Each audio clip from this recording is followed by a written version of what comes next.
Bienvenidos a Rompiendo Esquemas. Nos encontramos a 3 escasos días de las elecciones en las que vamos a decidir quién será nuestro próximo presidente y los nuevos congresistas que van a dirigir el país durante los próximos 5 años. Por eso hemos visto como conveniente conversar con un analista político, el antropólogo Javier Torres Seoane, respecto a los difíciles escenarios que se presentan para ejercer los derechos de las comunidades LGTBI, para la atención en salud, para los derechos de la atención en salud, y qué deberíamos de pensar a la hora que vamos a ir a elegir a nuestro nuevo presidente. Javier Torres, gracias por estar con nosotros, por estar en comunicación. Un gusto. Acá estamos Javier, para sí. que necesiten. Javier, ¿qué tan acertadas consideras las últimas encuestas, considerando, ¿no?, que, por ejemplo, en las elecciones para el Congreso, las últimas elecciones para el Congreso, nadie visibilizó, por ejemplo, al FREPAP, o lo visibilizaron de manera muy baja? ¿Cuál es tu opinión? Yo diría que en un contexto de tan alta fragmentación y de dispersión del voto, es muy difícil medir algunas de las tendencias que puede haber en el electorado en este momento, ¿no?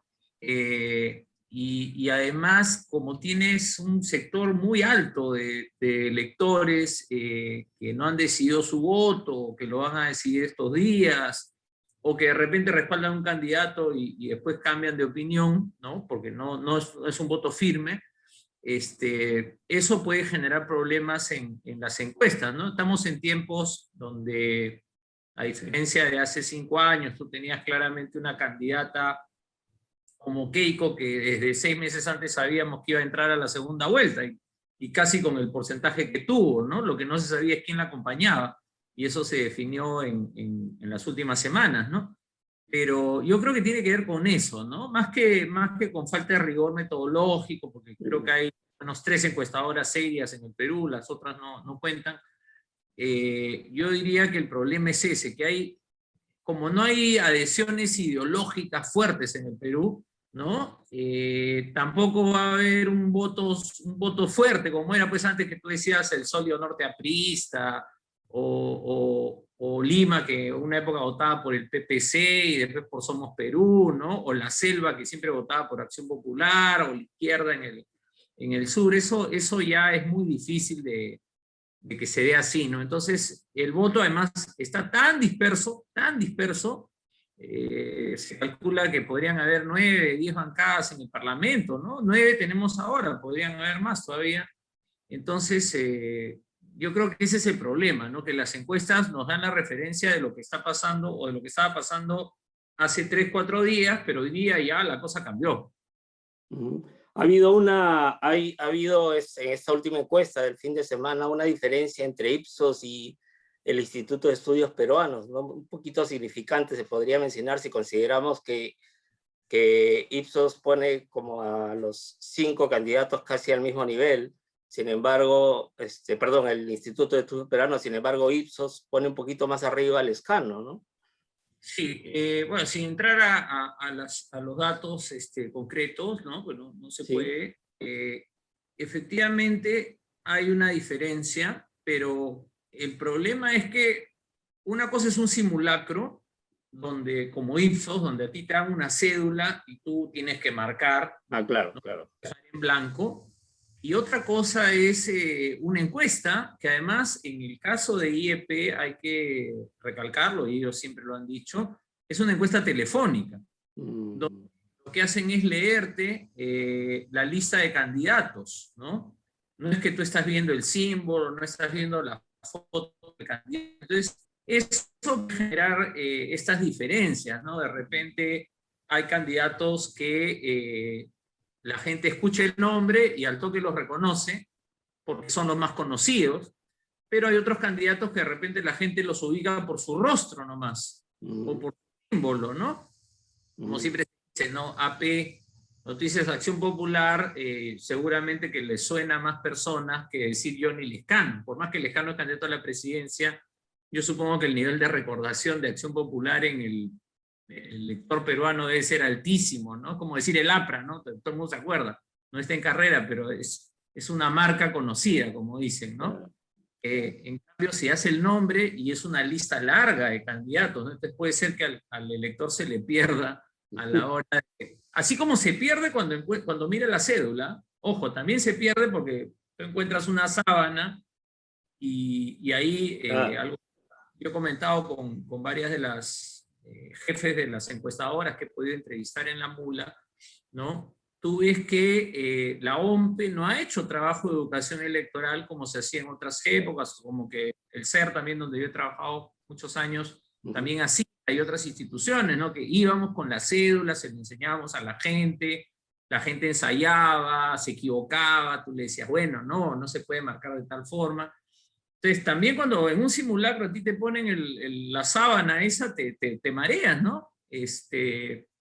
Mira, cuando yo conversé con Urpi Torrado de Datum sobre el FREPAP aparecía con una tendencia importante en Lima de votos para el Congreso y en el simulacro desaparecía, ¿no? Entonces, mi interpretación era, en la primera columna, que es la de presidente, no está pues el FREPAP, está en la segunda. Entonces de repente el votante ha ido a la primera, no lo ha encontrado y lo dejó en blanco, porque no está su candidato, ¿no? Entonces, el caso de los simpatizantes de Martín Vizcarra, ¿no? Que tiene un respaldo, sabemos, en algunos sectores, seguramente al ver la cédula han buscado la foto de Vizcarra y no la han encontrado, porque la gente no conoce a Salaverry, ¿no? O sea, puede haber también algo de eso y eso súmale que la gente está pues con... Lo último que está pensando es en las elecciones, ¿no? La gente va a pensar en las elecciones el domingo en la mañana cuando se acuerde que tiene que ir a votar porque es obligatorio, porque la gente está pensando en la pandemia, en que aprendo en casa, en que no hay chamba, en la mascarilla, en que hay que cuidarse, ¿no? Entonces yo creo que también eso está afectando, ¿no? Ahora, Javier, se vienen tiempos difíciles, estamos a pocos días de las elecciones, sin embargo, vemos que va a ser un gobierno débil, ¿no? De acuerdo a la aceptación de la ciudadanía y va a haber un Congreso muy fraccionado, ¿no? Entonces, ¿qué tan difícil va a ser la gobernabilidad y a la vez todo este tema de la lucha anticorrupción y sobre todo, principalmente, ¿no? Lo que viene respecto a los procesos de vacunación y a los derechos en salud de las comunidades LGTBI? ¿Cómo ves, estos escenarios? Bueno, primero que en general, como tú dices, el escenario... Mira, yo creo que el Congreso próximo se va a parecer mucho al Congreso actual. Bien. Muchas bancadas, pequeñas bancadas, con intereses particulares, que además se van a dividir seguramente algunas porque no responden a un interés concreto, perdón, responden a un interés concreto que puede ser el bolsillo del congresista, para decirlo en castellano, ¿no? En castellano crudo y puro. O a intereses corporativos, ¿no? Entonces, puede darse que haya bancadas que también se partan en el camino, ¿no? Acuérdate que además no hay reelección en el Perú, entonces el que entra al Congreso, su único incentivo son esos 5 años, digamos, ¿no? Aprovechar al máximo. Eso por un lado, en general. Y tenemos pues ya se ha incorporado en la práctica, estaba en la Constitución, pero se ha incorporado en la práctica la vacancia presidencial como una práctica ya que se ha ejercido... Sí, pues, durante los últimos... En 5 años, ¿no? En 4 años, 3 años. Entonces, la amenaza de un Congreso de vacar a un presidente, o la amenaza de un presidente de disolver el Congreso, y las censuras posibles de ministros, yo creo que ese escenario se puede repetir, lamentablemente, ¿no? Porque ahí paso al segundo tema. Mira, si no se ponen de acuerdo en 15 temas, me importa un pepino, pero se tienen que poner de acuerdo en el tema sanitario, en primer lugar, ¿no? Creo que en el tema sanitario, en la vacunación, no podemos seguir. Hemos tenido en esta campaña la cantidad de cosas, de disparates que han dicho los candidatos es escandalosa, Pero bueno, otra cosa es cuando ya están de presidente, ¿no? No es que van a tomar un avión, como dice López Aliaga, Sí, sí, porque son va a dar una realmente... reunión porque él es muy simpático, o De Soto va a llamar a su amigo Macron porque, O, porque o lo, lo de las patentes también, que se ve un poquito claro, más o complicado, lo ¿no? que dijo o lo que dijo Lescano de que yo voy a pedir que se fabrique acá. Son, pues, de verdad son disparates, ¿no? Yo creo que es jugar con la preocupación del pueblo, pero van a tener que aplicar el plan de vacunación. Ujú. El gobierno va a rediseñar, ahora ya se dieron solo un DNI y barriendo por distritos, ¿no? Porque esto de estar vacunando gremio por gremio me parece pues también una burla. No sé, el sector salud que sí creo que necesitaba ser vacunado de inmediato, ¿no?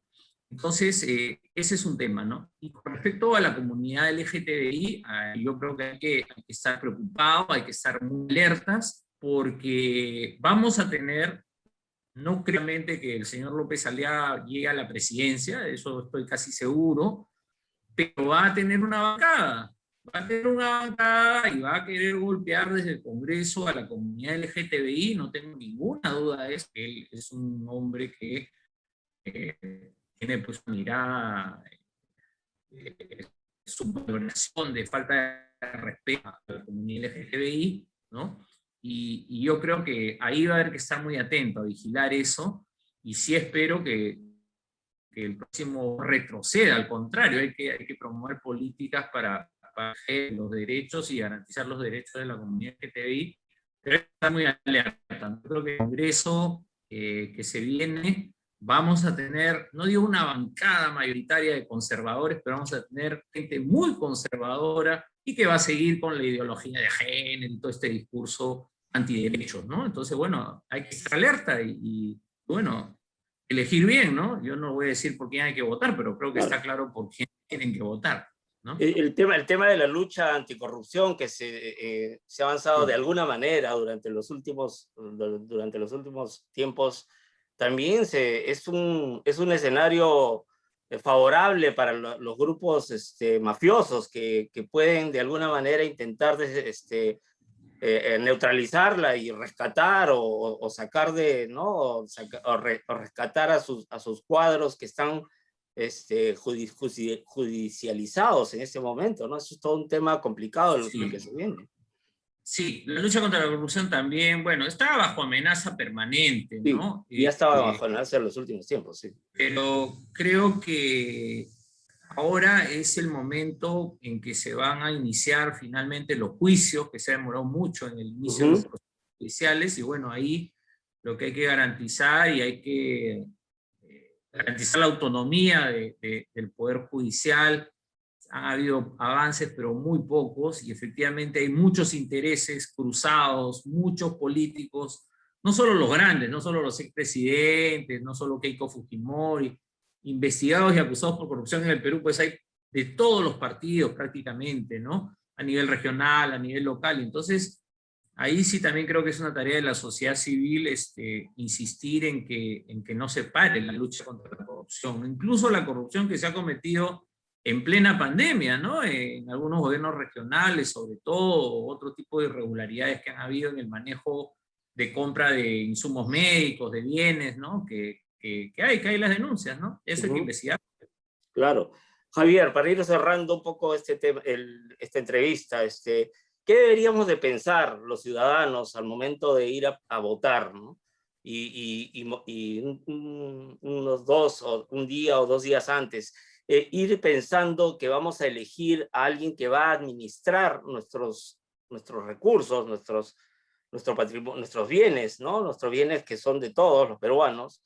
¿Qué mensaje podríamos darle a las personas para que tengan un voto consciente? Sabemos que la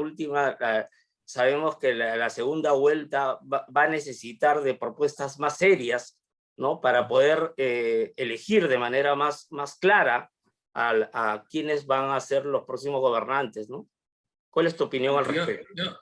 Hay dos cosas, ¿no? Uno son las propuestas. Yo creo que hay dos grandes temas. Uno es el tema sanitario y otro es el tema de reactivación económica. En primer lugar, o sea, me parece que es como la emergencia nacional. Eso nos afecta a todos, más a unos que a otros, pero nos afecta a todos y a todas. Entonces, no hay que votar pues, por charlatanes para comenzar, ¿no? Yo creo que hay que buscar cuáles son las propuestas serias que realmente van a poder ayudarnos a salir de la crisis. Ese es un punto. Y la otra es la trayectoria del candidato, el perfil del candidato, es decir, gente que no tenga acusaciones de corrupción, gente que no haya abusado de los derechos de otras personas, ya sea en los puestos de poder que ha tenido, en el sector privado si ha tenido alguna empresa, ¿no? Gente que no ha delinquido, ¿no? Tenemos dos candidatos, dos, con acusaciones de crímenes de derechos humanos, y uno de ellos fue presidente, ¿no? Vuelve a ser candidato, y con procesos abiertos. Entonces, hay que votar pues, por buenos ciudadanos, ¿no? Entonces, no podemos elegir tampoco a gente que no paga sus impuestos. O sea, creo yo que cosas básicas, hay cosas mínimas. O sea, hay que elegir gente que sea capaz y que sea honesta, que sea responsable y que nos garantice que va a respetar nuestros derechos, los derechos de todas y de todos, ¿no? Eso me parece fundamental, y que tenga propuestas, yo no digo las grandes propuestas, no digo los 100 planes, no, pero por lo menos propuestas claras y serias en el tema sanitario, en el tema económico, y también me parece en el tema educativo, que es un tema donde todas las familias están sufriendo mucho por esta situación de la pandemia, ¿no? Sí, la reactivación económica, pero principalmente la atención en salud, la vacunación, son temas que tenemos que tener muy presentes a la hora de considerar las personas que vamos a elegir.